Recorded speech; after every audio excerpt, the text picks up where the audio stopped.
So this is the second afternoon session on September 1st, 2018. Okay, so we are continuing now through our selection of texts on the six sense bases. Oh, we only got to page 5. Let's see.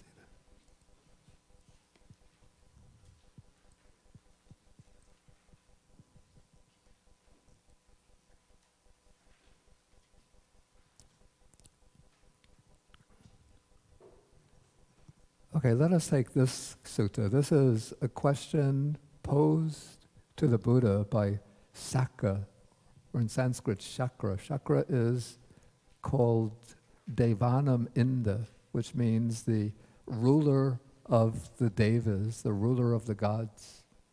So Sakka is the ruler of the gods who dwell in the Tavatingsa heaven. It's one of the heavenly realms. And he approaches the Buddha. Though he's the Lord of the gods, but he becomes a disciple of the Buddha. And he approaches the Buddha one evening and he says to him, "Why is it that some beings do not attain Nibbana in this very life? And what is the reason why some beings here attain Nibbana in this very life?" Okay, now this is going to show the relevance of the six sense bases to the training, especially the monastic training of renunciation and detachment.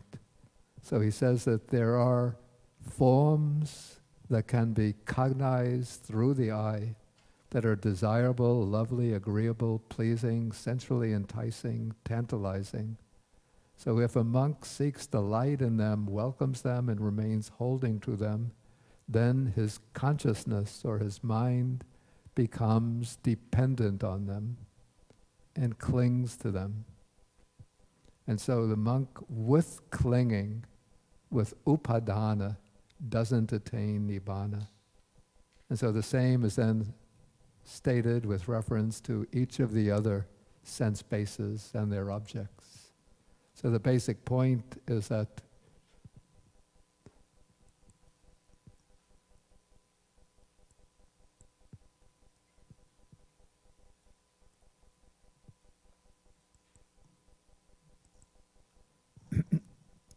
the one with clinging doesn't attain nibbana. And so then he asks, why is it? How is it? So that is the reason why some beings don't attain nibbana in this very life. Okay, then how is it that some attain nibbana in this very life? Again, there are forms, sounds, mental objects that are desirable, lovely, agreeable, and so forth. If one doesn't seek delight in them, does not welcome them, and does not remain holding to them, then one's mind or consciousness does not become dependent upon them or cling to them. And so it's one without clinging that attains nibbana.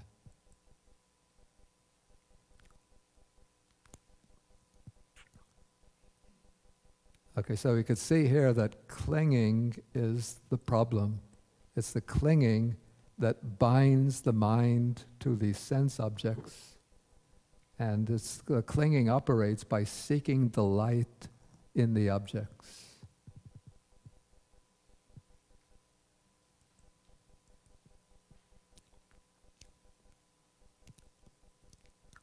Okay, this is a sutta in which there is a discussion of what is the fetter.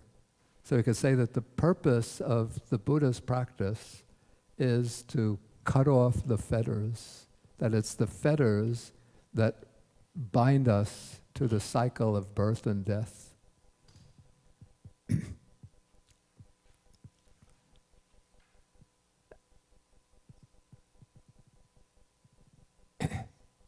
And so you could say that the fetter operates between the eye and forms, between the ear and sounds, between the mind and the mental objects.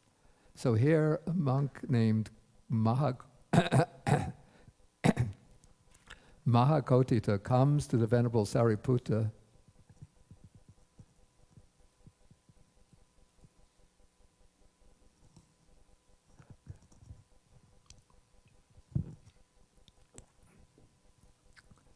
and says, how is it, friend Sariputta, is the eye the fetter of forms, or are forms the fetter of the eye?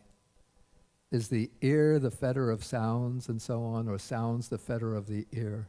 Is the mind the fetter of mental phenomena, or a mental phenomena the fetter of the mind?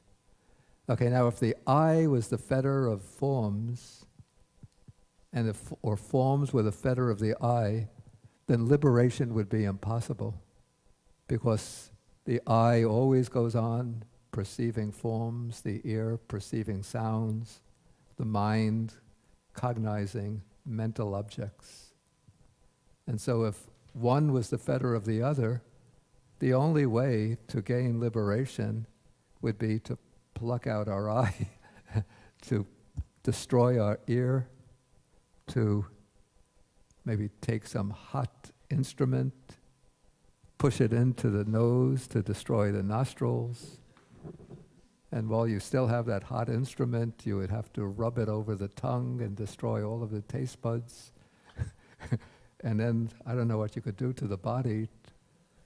There could be some conditions. You could probably get a surgeon to go into the brain and destroy the part of the body that feels tactile, the part of the brain that responds to touch sensations. But still the mind will go on thinking. So you'd still be fettered by the mind and mental phenomena. Okay, but fortunately Sariputta answers and says, it's not the case that the eye is the fetter of forms, and it's not the case that forms are the fetter of the eye, but rather it's the chandaraga, that's the desire or craving and lust that arise in dependence on the two of them. That is the fetter there. Similarly with the ear and sounds, with each of the other senses and its objects, even with the mind is not the fetter of the mental phenomena. Mental phenomena are not the fetter of the mind, but it's the desire and attachment that arise in dependence on these two. You could say it's that desire and attachment arise through the sense faculty in relation to the object, the sense object. So the sense faculties become the instruments through which the mind, through its desire and attachment, grasps onto objects, seeks delight in objects, and then becomes fettered or bound to those objects. And then Sariputta uses a simile to reinforce his point. So he says,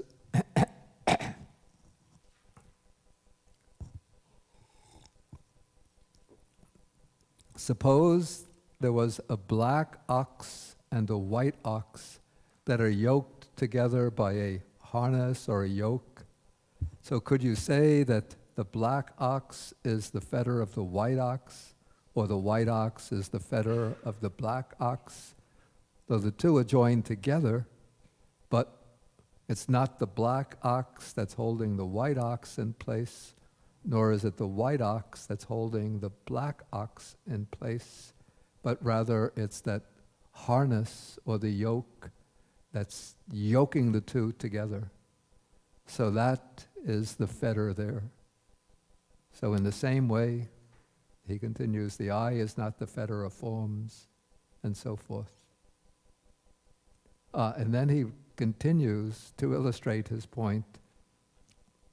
He brings in the Buddha as an example. So he says that the Blessed One, that's the Buddha, has an eye, or eyes, and he sees forms with the eyes, yet there is no desire and attachment, no desire and lust in the Blessed One. And so the Blessed One, the Buddha, is Suvimutta Chitto. He's well liberated in mind.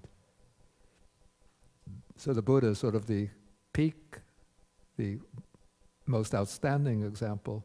But in the case, even Sariputta and Mahakotita themselves were arhats, so they could have been illustrating themselves, illustrating this with reference to themselves. But they don't refer to themselves, so they just take the Buddha as the example.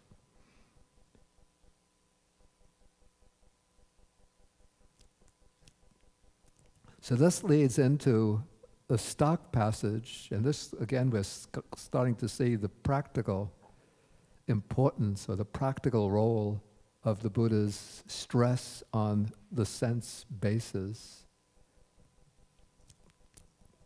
Because even though the practice aims at cutting off the subtlest forms of craving and attachment to the 6 sense bases, but at the more basic stage in the monastic training, one has to start off with guarding the doors of the sense faculties.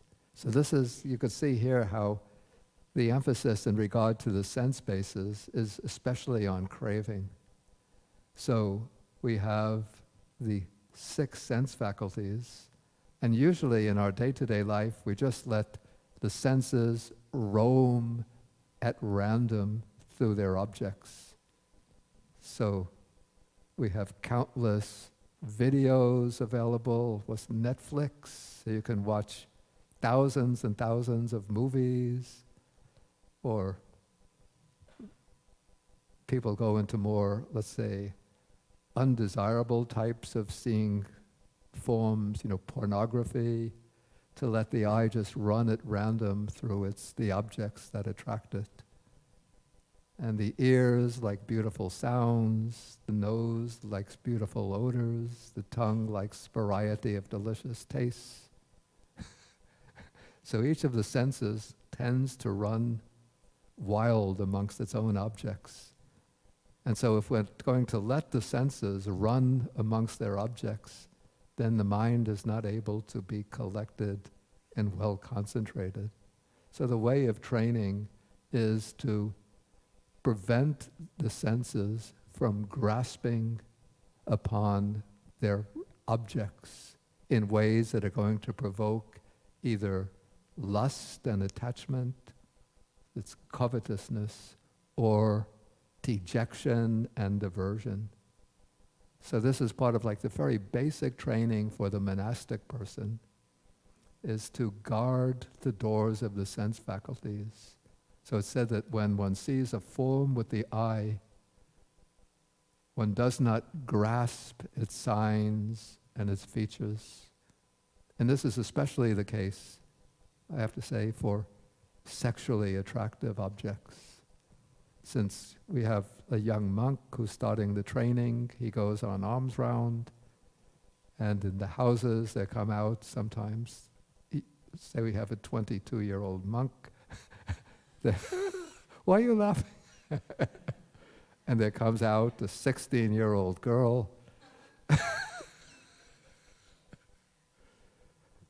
with some dishes of rice and some other dishes to offer to the young monk. And the young monk looks up at the nice girl and she flashes a nice smile. And then he's caught.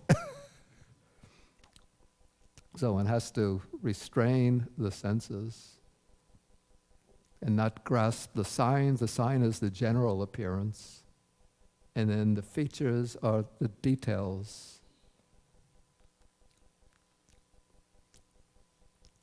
And so if one leaves the eye faculty unrestrained, then these unwholesome states of mind will arise. Here the text says, abhijja, that would be like craving, and domanassa, dejection, displeasure, aversion. So those states will arise and take possession of the mind. And so one practices the restraint over the eye, and similarly over the ear, nose, tongue, when tasting different flavors, and with the body, with the tactile sensations, and especially with the images and ideas that arise in the mind.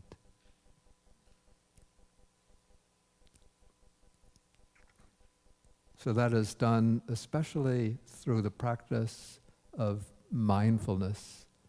So when, of course, one has to make contact with the object, one can't avoid contacting objects. So the Buddha doesn't say, go into a dark room and sit there and somebody will bring you each day at a certain time. They'll bring you some food, put it outside your door, and they'll knock to let you know that the food is there. Then they'll go away so you don't even see them. They'll pass the food through a little opening in your little hut. But you have to function in the world, but you exercise restraint over the senses so that the senses don't get, the mind doesn't get carried away by the sense objects.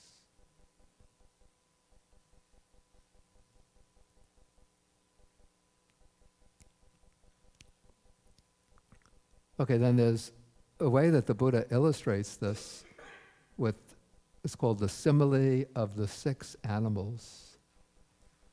So he speaks about how there's non-restraint. So having seen a form with the eye, the monk is intent upon a pleasing form and repelled by a displeasing, a disagreeable form. And so one doesn't set up mindfulness of the body, and one doesn't understand as it really is that liberation of mind, liberation by wisdom, where those unwholesome states of craving and aversion cease without remainder. So this is non-restraint. And he illustrates this with the simile of a man who might catch 6 animals who have different domains, different feeding grounds, and then he ties them by a strong rope. And so he catches, I don't know how these animals can live together, but there's a snake, a crocodile, a bird, a dog, a jackal, and a monkey. So he ties each by a strong rope, and then he ties the ropes together with a knot in the middle, and then he releases them. And then those 6 animals would each pull in the direction of its own feeding ground. So the snake will try to enter into an anthill.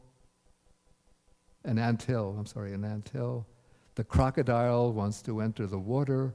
The bird spreads its wings and tries to fly into the sky. The dog wants to enter the village. The jackal wants to enter into the cremation ground. And the monkey wants to enter the forest. So the 6 animals are each pulling in their own direction. And then eventually, they get tired and worn out. And then the one who's strongest, probably of these, the crocodile, the text doesn't mention, but I would guess the crocodile. So that would be the dominant one, and they all have to follow the direction of the dominant one. And so in the case of a monk who hasn't developed this mindfulness directed to the body, so the eye will pull towards agreeable forms and try to push away disagreeable forms. The ear is attracted to agreeable sounds and tries to push away disagreeable sounds. And so with each of the other senses.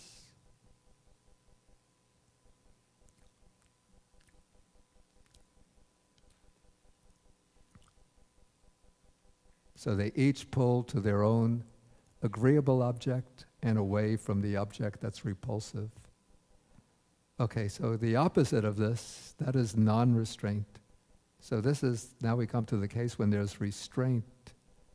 So in this case, the monk is not intent upon a pleasing or agreeable form, not repelled by a displeasing form, but he dwells, having set up mindfulness of the body with a measureless mind and he understands as it really is, that liberation of mind and so forth, where those unwholesome states cease without remainder. And then this is illustrated again with the simile of the 6 animals. So the man ties the 6 animals, each by a strong rope, ties them now to ties the 6 ropes to a strong post or pillar. And so the 6 animals will each pull in the direction of their own feeding ground, but eventually they get tired and exhausted, and none of them can get control, but rather eventually what happens is that the animals now sit down by that post or pillar and then lie down there. And so this shows the way to control the senses, to gain mastery of the senses, is through cultivating mindfulness directed to the body. So it's when one has mindfulness directed to the body that when one encounters agreeable forms, the eye doesn't go running out and try to pursue and grasp upon those agreeable forms. And when one encounters disagreeable forms, one is not repelled by them. And so with the other senses. So the key, that mindfulness directed to the body, and the Buddha says that mindfulness directed to the body, that is like the strong post or pillar. And so when we practice, for example, mindfulness of breathing, that's a form of mindfulness directed to the body. When one is walking, being aware of walking, you would keep the feet, keep the attention on the touch of the feet when walking, aware of the touch sensation of the foot, right foot, left foot, right foot, left foot, or one is aware of the whole body in the act of walking. So in that way, the mind doesn't go running out to pursue different sense objects.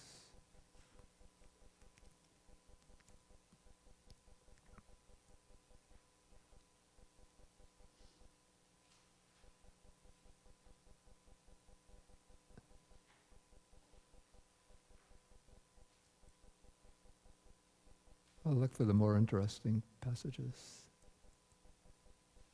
This is an important one. This is very interesting. This is about what is called papancha. Papancha is what we translate mental proliferation or conceptual proliferation. Okay, so it's the word here, the Pali word,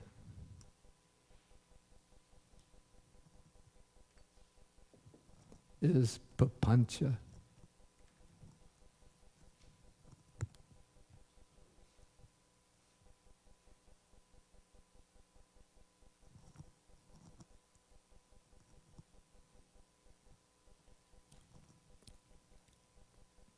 And so there are different interpretations of this word. Venerable Nyanamoli translated it as diversification, which I didn't quite agree with.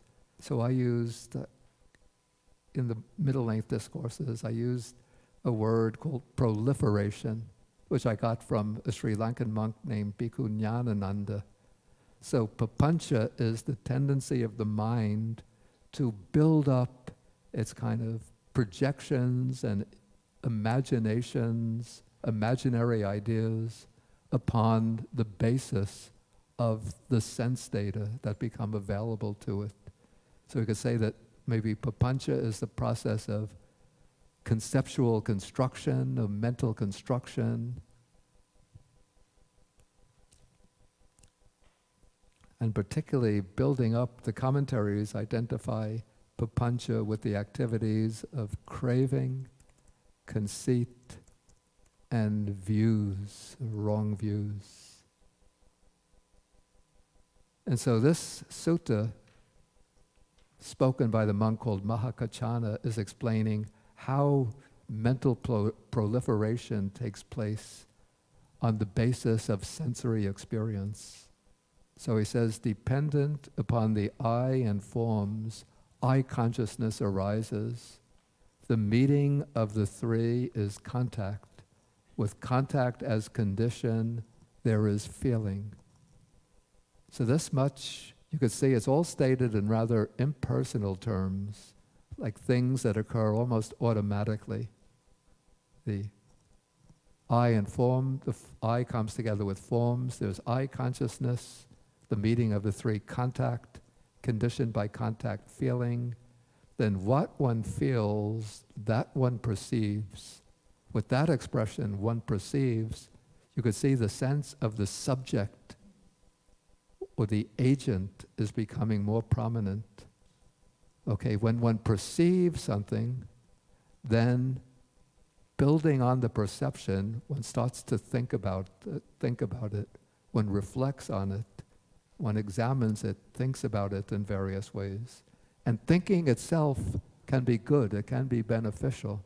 So it's not that the text is rejecting thinking as such, but when the thinking gets infiltrated by wrong assumptions or wrong motivations, the motivations that come from craving, conceit, and views, then one starts proliferating, building up a whole network of thoughts and imaginings and deluded ideas about the things that one has perceived and thought about. And so through craving, one starts thinking, oh, that's a beautiful object, I have to get that. Oh, if I had such a car, I could be driving through the streets, and then when the girls see me driving in that car, they will admire me so much. And they will all come to me, and then I will be so happy. Oh, but then I'll start getting into quarrels with them, and they'll start quarreling with each other, and then I will start getting into, when I get into quarrels with them, perhaps one of them will even launch a lawsuit against me, and then I'll have to go through. So I'm building up all of these fantasies. I just saw a nice car in the shop, and all of a sudden I'm involved with several girlfriends and lawsuits. All of this is imagining through craving. And then there's conceit. Okay, I have gotten a new, what is the latest iPhone? 6? 10, okay. 10. So I'm proudly carrying it around, and I look at the other people. They have iPhone 6, iPhone 5, but not even an iPhone, but other kinds of cell phones. So I am superior because of my better iPhone. Or I am so beautiful, so handsome, so I'm superior to the others. Or I am wealthy, so I'm rich, and so I'm superior to the others. Or I'm just a poor, useless chap, poor, useless chap. Everybody else is better than me. Everything I do screws up. I'm useless, worthless, hopeless. That's also a form of conceit. So all of these are building up. And then the views comes like fashioning views, particularly the views about that the Buddha was concerned with, the speculative views about the self and the world. So what one perceives, one thinks about. What one thinks about, one mentally proliferates. And then what one has mentally proliferated, with what one has mentally proliferated as the source, then these ideas and notions born of mental proliferation overwhelm me with respect to past, future, and present forms seen through the eye.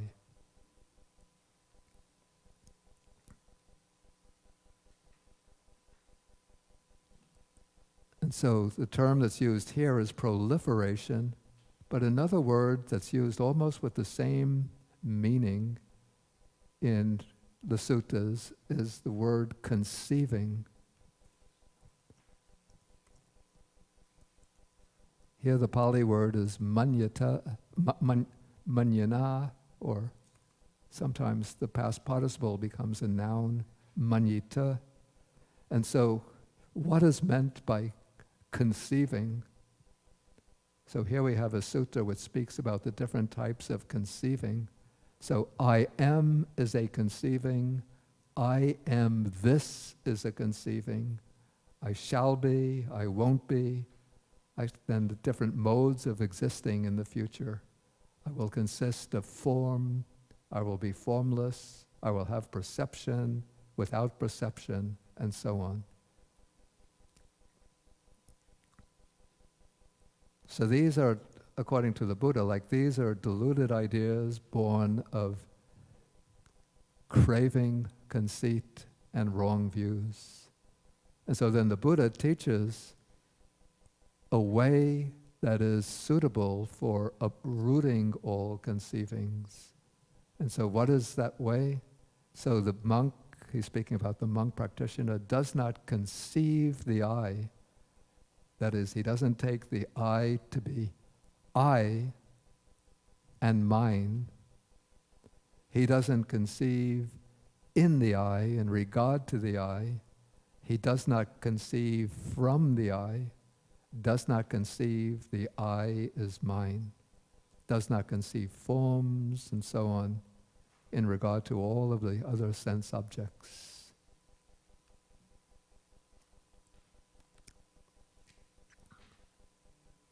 It continues. Okay, so then the text goes on. For whatever one conceives in, whatever one conceives from, whatever one conceives as mine is otherwise, becoming otherwise. In other words, it's undergoing change. And so the world becoming otherwise, attached to becoming, seeks delight only in becoming.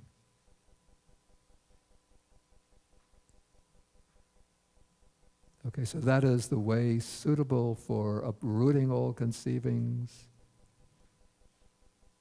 And then there's another way suitable for uprooting all conceivings. This is the examination in terms of impermanence, suffering, and non-self.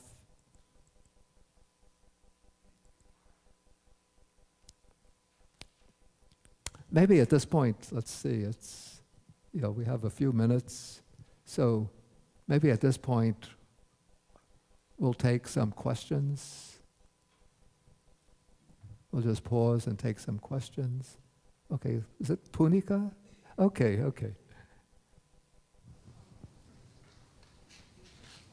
Yeah, take the wireless microphone. Thank you.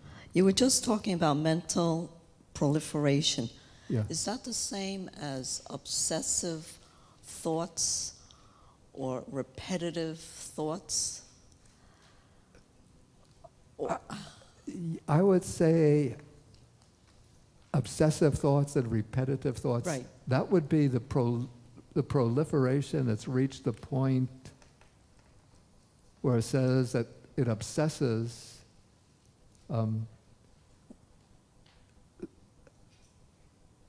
that which here it says besets a man with respect to past, future, and present mind objects. Yeah, so that would be the obsessive thoughts would say have arisen from proliferation. Right. Okay. To the point where they seem almost to gain a power of their own that overwhelms that overwhelms the mind. Yeah. Okay. Yeah. Okay. And I have one more question. Yeah. Just going back to the simile of the 6 animals. Yeah. And the part where it's written, he dwells having set up mindfulness of the body with a measureless mind, and he understands as it really is that liberation of mind, liberation by wisdom. And it talks about those, where in those evil, unwholesome states cease without remainder. Yeah. Is that the ceasing of craving? cessation of craving? Yeah, it would be craving and all of the other clinging. defilements, the mental defilements. Okay, okay. Okay, thank you.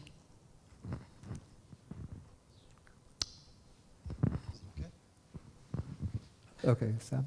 Bhante, it said dependent on the I and forms, consciousness arises, the meeting of the three is contact. Yeah.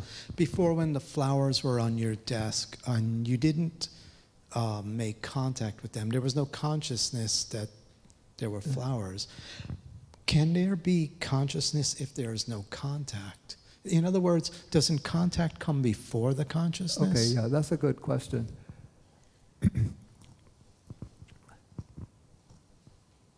Actually, consciousness also, in a sense, depends on contact. That there can't be consciousness without, from an Abhidhamma point of view, that consciousness and contact arise together, but still consciousness is considered to be more fundamental than contact, because contact is defined or explained as the coming together of consciousness, internal sense base, external sense base. And so the coming together of those three is contact. So when we state it like that, it seems that consciousness exists before contact, but actually they arise together. But consciousness, vijnana, is the more dominant factor within that process. In contact is sort of highlighting the way consciousness takes an object through the sense faculty. Does that make it clear?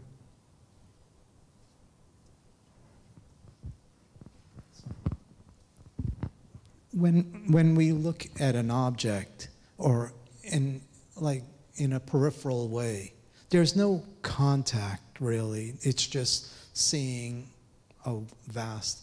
But so there can be no consciousness there because the eye is not focusing on the form. So there has to be contact. Yeah. You say it's simultaneous, but isn't kind of like a split second before the consciousness? It's like form and feeling and perception arising together. But okay, when you get to the micro level, so at the level of the individual chittas, there's always contact together with the consciousness. But it might seem that if one is not focusing in on a particular object, that there's no contact, even though there's a sort of general consciousness. Like if I'm taking a walk, I pass a particular tree, so I don't focus on that tree, so I pass the tree maybe every day when I take a walk, but I don't really focus on it, so I don't notice it. But that tree comes within my field of vision, and so there is a kind of maybe subtle contact and a subtle eye consciousness taking in that tree. So say one day a strong wind blows and that tree is knocked down, even though I never paid attention to that particular tree before, when I see that tree knocked down, then I recognize, that's that tree that I would pass every day. Now the wind has knocked it down. As in fact happened last May. So I say that at a very subtle level, there's that contact is taking place and the eye consciousness is arising together with that contact. But because one doesn't, it's not an example of a clear and distinct cognitive process, and so one is not distinctly recognizing the object, but there is a subtle perception of it. Okay, let's take on this side a couple of questions. So 2 questions, you and then behind. Do we have a microphone, please? Oh, I think Tara has the microphone. Yeah. Thank you. Hi, Bhante. Thank you. If my memory is faulty on this, I apologize, but I think I'd read somewhere before, either in Abhidhamma Visuddhimagga, that you can only have one thought at a time, and there's like a lot of context switching going on between maybe smelling and tasting and seeing and things like that. Is that something that's actually in the suttas or something, or is that just in the Abhidhamma or just in the Visuddhimagga? A tough question, maybe. Sorry. I haven't thought about that question, at least in a long time, so I'd have to start looking up. Oh, okay. That's fine. Thank you. Okay, so right behind you, the woman right behind you. May I ask questions about meditation? You could ask it, but this isn't a meditation course. So ask the question and I'll see if it's relevant to what we're doing. So like when in the morning you said Speak when you meditate, you notice like what is going on in the mind, and then you let it go, and you bring back the focus to the object. When you have very strong and persistent thoughts, or when you have very strong and persistent thoughts, like you like almost really want to believe it, and then how do you let it go and come back to the object? Okay, one way that I have found useful is instead of trying to bring the mind back to the main object that you've been using, drop the main object and focus upon those thoughts themselves. Just watch the mind. And you could use what I have used sort of as a focus word.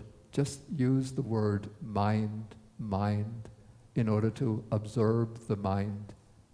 And let the thoughts come, but just stand there in the position of the observer, observing the thoughts, not identifying with them, just watching. And watching the mind very, very closely, as though we could use like the simile, it's like a cat.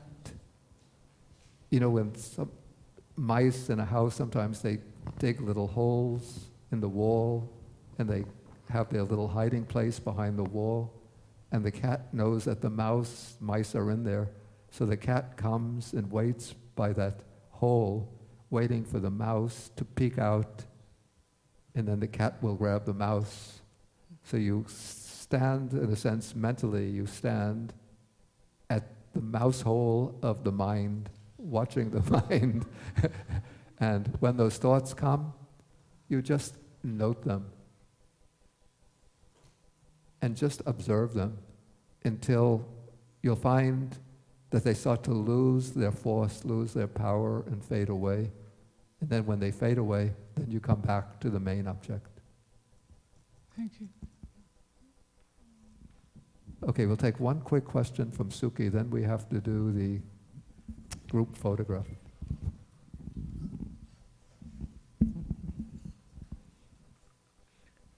Bhante, I fell asleep like about 10 minutes, so I don't know what.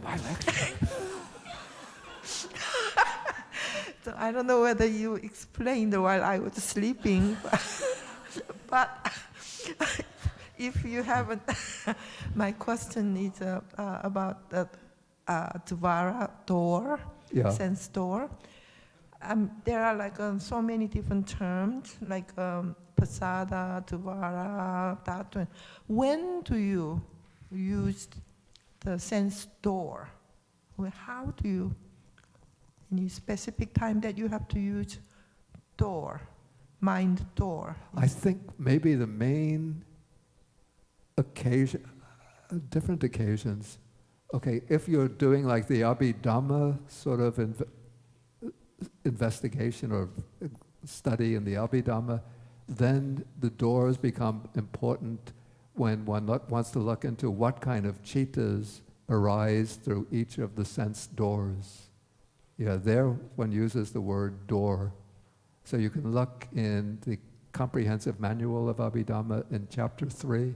There's a section on the doors which will explain in detail which chittas, which states of mind arise through which doors, that I covered in a cursory way this morning. So that's one way in which doors is used. And then as we came across, maybe you were when I was going through the passage on guarding the doors of the senses. So in relation to sense restraint, we speak about the senses as doors, because it's through those doors that the object gets presented to the mind. And if one isn't mindful, then if one isn't mindful, then one won't exercise restraint, and then the states of craving and aversion will dominate the mind. And so by guarding the doors of the senses, one doesn't grasp upon the general feature of the object and the details. So it's more like it's not exactly like a technical term, but descriptive more. In the Abhidhamma, it becomes something of a technical term because of the idea of 5-door conscious process, mind door process, and so on. In the suttas, the use of the word door, it's more simply metaphorical for emphasizing the need to guard, keep guard, just like a guard of a house, say, or of a city in the ancient India. There would be guards outside the city who would keep guard at the entrance to the city. So the practitioner keeps guard over the doors of the senses. Thank you. Okay, we'll have to stop now for the afternoon, and we have a photograph, inside or outside? Outside. And then we come back after that for the meditation. Okay, so we'll end with 3 half bows to the Buddha.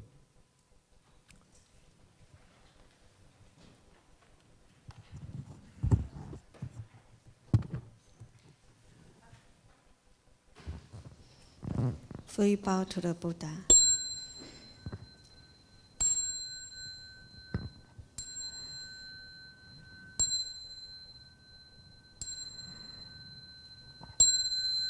Bow to Bande.